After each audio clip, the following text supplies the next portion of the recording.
Megan Leslie is a New Democrat MP from Nova Scotia, and she recently flew from Nova Scotia to Edmonton and back. Fair enough. She was doing some government business, but check out how much money she spent on her flight. This is taxpayers' money, of course. More than $6,300. How do you even do that? I mean, what, did you take a shortcut through Paris or something? How do you spend that much money? And this is from the New Democrats, who claim to be on the side of the taxpayer. Yeah, right. I have a theory here for why MPs spend so much money on trips that normal people, even people flying business class, if they were spending their own money or their company money, wouldn't spend so much. And it's this, here's my theory. Since MPs get that flight paid for no matter what, but they get to keep the frequent flyer points for themselves, there's a moral hazard there. Here's what I mean. Megan Leslie could probably have booked that flight 2 weeks in advance and paid $1,000 for it. But by booking very last minute on the most expensive kind of ticket possible, she would get the most frequent flyer points that then she gets to use on her vacation. It's a huge moral hazard because taxpayers are being extremely, being wrung out for the highest possible fare for the benefit of the individual MP. I think there's a real problem there. I want to tell you something about Air Canada that I learned myself. I used to fly around an awful lot. There's something Air Canada has called a flight pass. Now, this is not an ad for Air Canada. I'm just telling you something that exists. It's like a bus pass.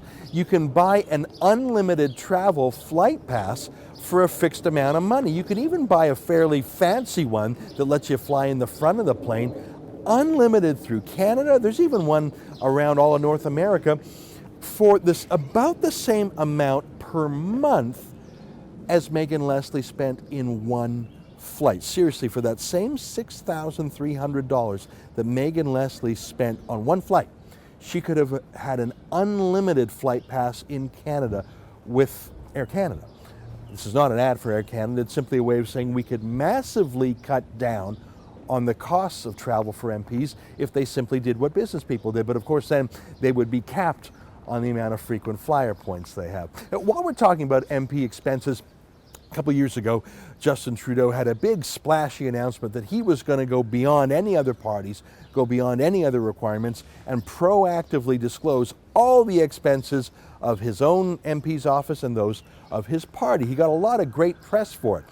But if you go to the website of any Liberal MP, I mean, let's just take a look at Justin Trudeau's right here, or the MP for the riding I'm standing in right now, Carolyn Bennett, you'll see that they have not updated their financial disclosure in a full year.